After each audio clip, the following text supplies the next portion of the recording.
The podium is yours.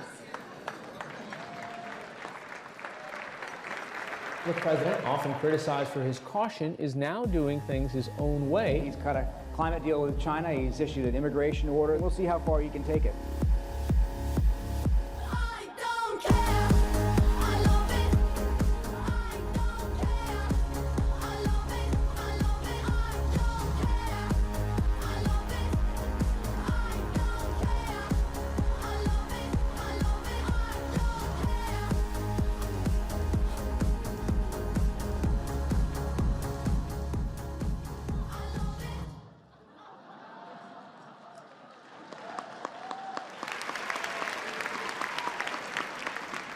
Good evening, everybody. Welcome to the White House Correspondents' Dinner, the night when Washington celebrates itself. Somebody's got to do it. And welcome to the fourth quarter of my presidency. It's true, that was Michelle cheering. Fact is, I feel more loose and relaxed than ever. Those Joe Biden shoulder massages, they're like magic. You should try one. Oh, you have?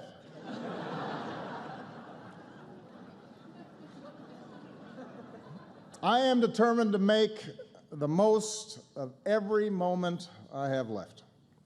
After the midterm elections, my advisors asked me, Mr. President, do you have a bucket list? And I said, well, I have something that rhymes with bucket list.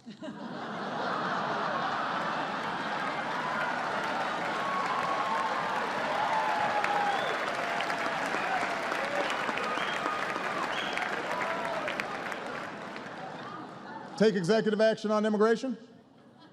Bucket. New climate regulations? Bucket. It's the right thing to do. And my new attitude is paying off. Look at my Cuba policy. The Castro brothers are here tonight. Welcome to America, amigos. ¿Qué pasa? What? It's the Castros from Texas? Oh. Hi, Joaquin. Hi, Julian. Anyway, being president is never easy. I still have to fix a broken immigration system, issue veto threats, negotiate with Iran, all while finding time to pray 5 times a day. Which is strenuous. And it is no wonder that people keep pointing out how the presidency has aged me. I look so old, John Boehner's already invited Netanyahu to speak at my funeral.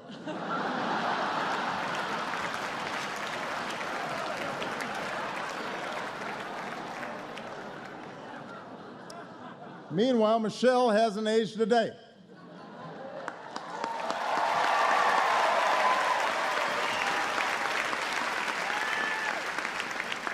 I ask her what her secret is. She just says, fresh fruits and vegetables. It's aggravating.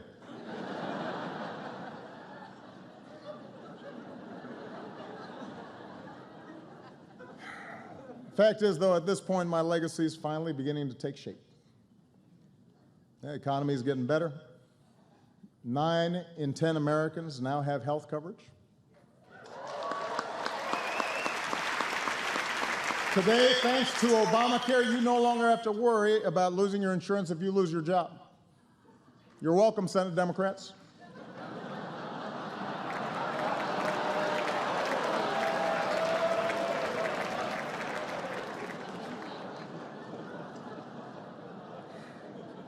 Now, look, it is true I have not managed to make everybody happy. 6 years into my presidency, some people still say I'm arrogant and aloof, condescending. Some people are so dumb. No wonder I don't meet with them. And that's not all people say about me. A few weeks ago, Dick Cheney says he thinks I'm the worst president of his lifetime, which is interesting because I think Dick Cheney is the worst president of my lifetime.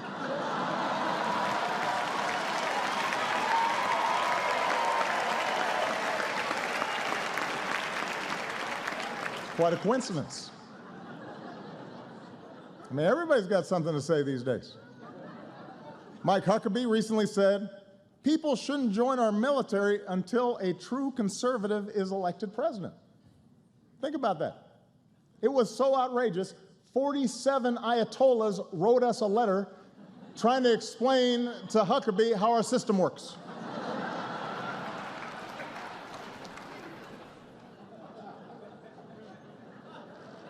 It gets worse. Just this week, Michelle Bachmann actually predicted that I would bring about the biblical end of days.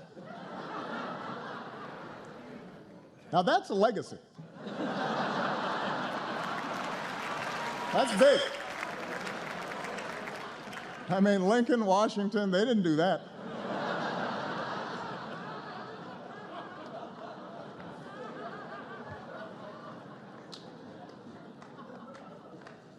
But, you know, I just had to put this stuff aside. I've got to stay focused on my job because for many Americans, this is still a time of deep uncertainty. For example, I have one friend, just a few weeks ago, she was making millions of dollars a year, and she's now living out of a van in Iowa.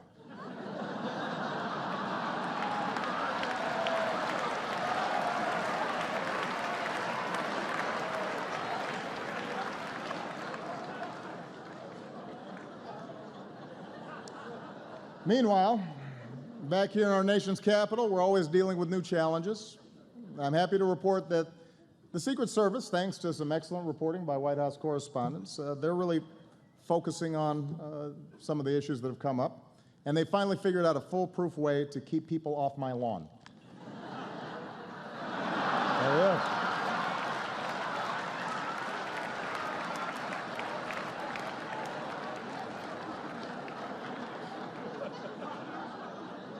It works. And it's not just fence jumpers. Some of you know a few months ago a drone crash landed out back. That was pretty serious, but don't worry. We've installed a new state-of-the-art security system.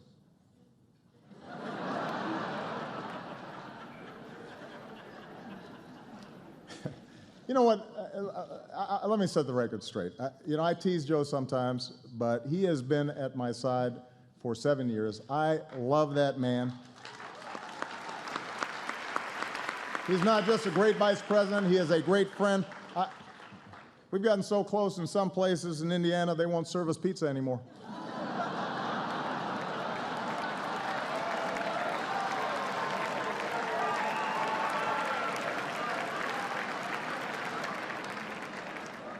I want to thank our host for the evening, the Chicago girl, the incredibly talented Cicely Strong.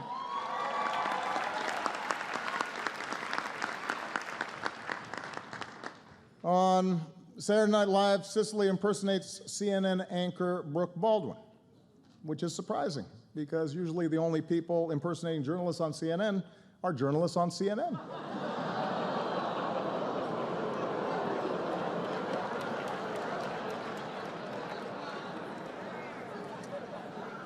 ABC is here with some of the stars from their big new comedy, Blackish. It's a great show, but I have to give ABC fair warning. Being Blackish only makes you popular for so long. Trust me. There's a shelf life to that thing.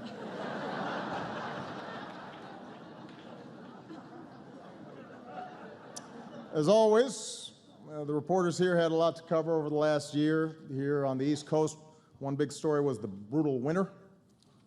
The polar vortex caused so many record lows, they renamed it MSNBC.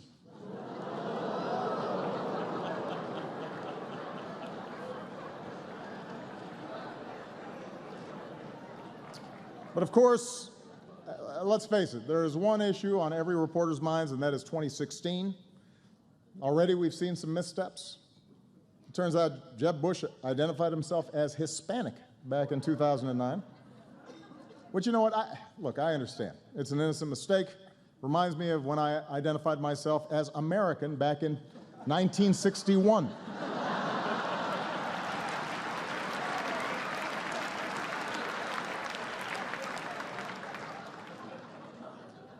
Ted Cruz said that denying the existence of climate change made him like Galileo.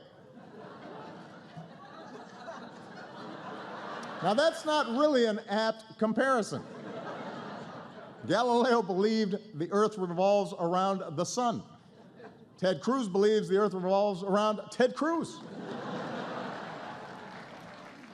And just as an aside, I want to point out, when a guy who has his face on a hope poster calls you self-centered, you know you've got a problem. The narcissism index is creeping up a little too high. Meanwhile, Rick Santorum announced that he would not attend the same-sex wedding of a friend or a loved one, to which gays and lesbians across the country responded, "That's not going to be a problem." Don't sweat that one.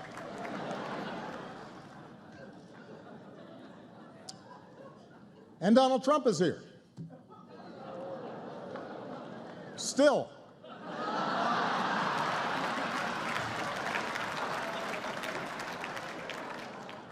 Anyway, it's amazing how time flies.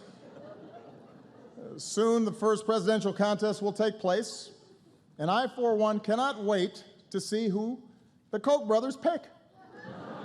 It's exciting. Marco Rubio, Rand Paul, Ted Cruz, Jeb Bush, Scott Walker. Who will finally get that red rose?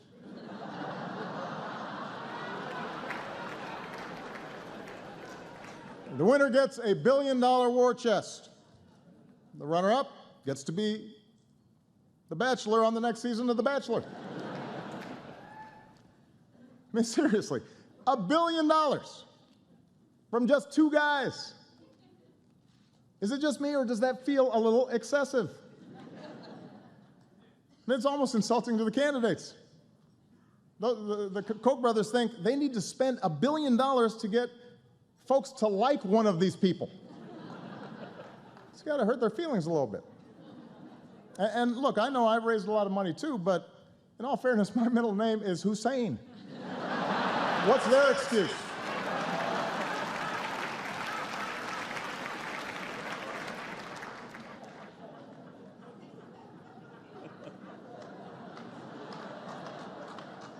The trail hasn't been easy for my fellow Democrats either. As we all know, Hillary's private emails got her in trouble.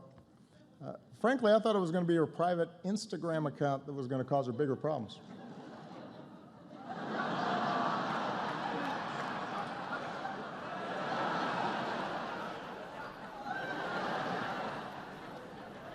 Hillary kicked things off by going completely unrecognized at a Chipotle. Not to be outdone, Martin O'Malley kicked things off by going completely unrecognized at a Martin O'Malley campaign event.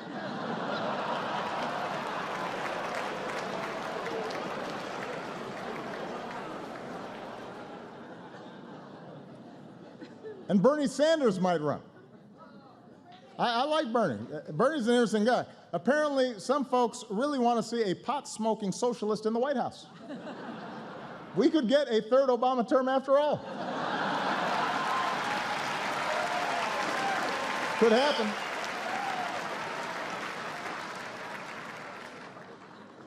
Anyway, as always, I want to close on a more serious note. You know, I often joke about tensions between me and the press, but honestly, what they say doesn't bother me. I understand we've got an adversarial system. I'm a mellow sort of guy. And that's why I invited Luther, my anger translator, to join me here tonight.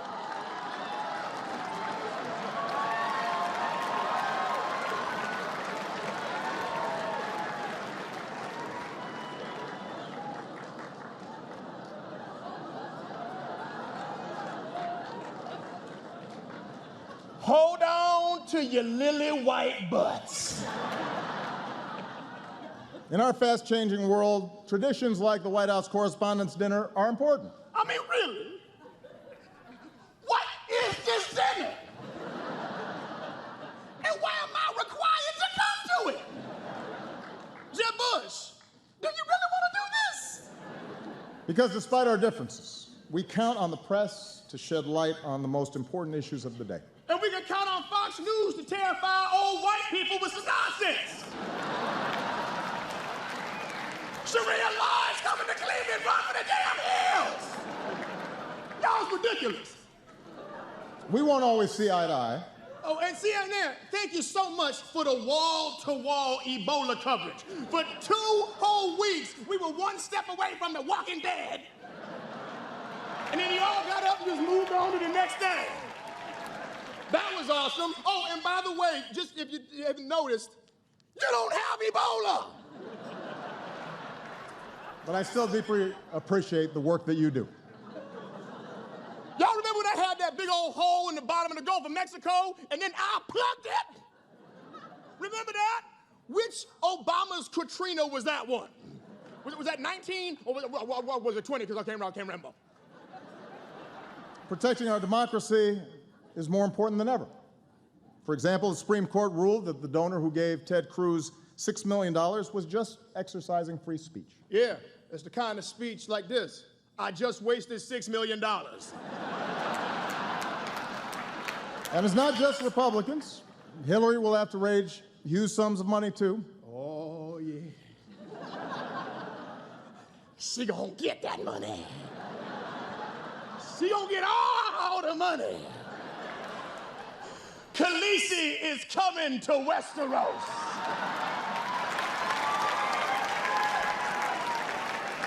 Watch out! Whoa! The nonstop focus on billionaire donors creates real problems for our democracy. And that's why we're running for a 3rd term. No, we're not. We're not? No. Who the hell said that? But we do need to stay focused on some big challenges, like climate change. Hey, listen, y'all, if you haven't noticed, California is bone dry. It looked like a trailer for the new Mad Max movie up in there. Y'all think that Bradley Cooper came here because he wants to talk to Chuck Todd? He needed a glass of water. Come on. The science is clear. The science is clear. 9 out of the 10 hottest years ever came in the last decade. Now, I'm not a scientist, but I do know how to count to 10. Rising seas, more violent storms. You got mosquitoes, sweaty people on the train stinking it up. It's just nasty. I mean, look at what's happening right now. Every serious scientist says we need to act. The Pentagon says it's a national security risk. Miami floods on a sunny day, and instead of doing anything about it, we've got elected officials throwing snowballs in the Senate. Okay, Mr. Okay, I think I got it, bro. It is crazy. What about our kids? What kind of stupid, short-sighted, irresponsible bull? Whoa, hey! What? Okay, no, hey.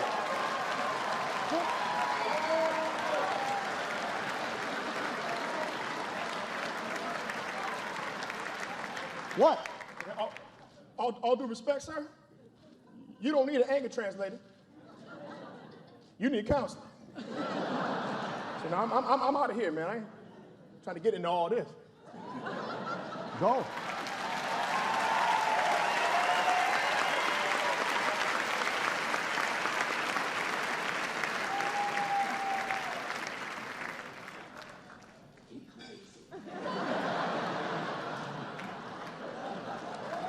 Luther, my anger translator, ladies and gentlemen.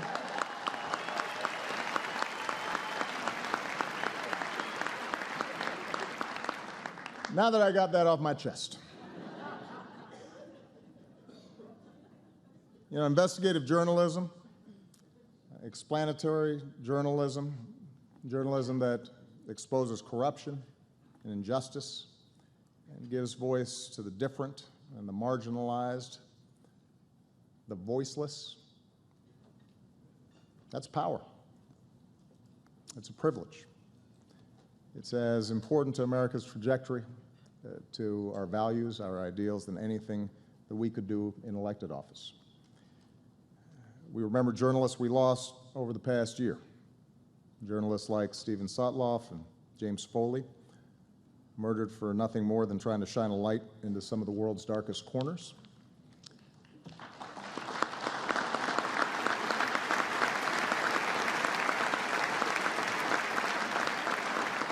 We remember the journalists unjustly imprisoned around the world, including our own Jason Rezaian. For 9 months, Jason has been imprisoned in Tehran for nothing more than writing about the hopes and the fears of the Iranian people, carrying their stories to the readers of the Washington Post in an effort to bridge our common humanity.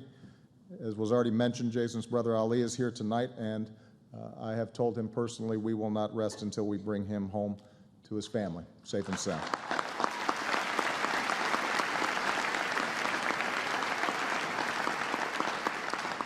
These journalists and so many others view their work as more than just a profession, but as a public good, an indispensable pillar of our society. So I want to give a toast to them.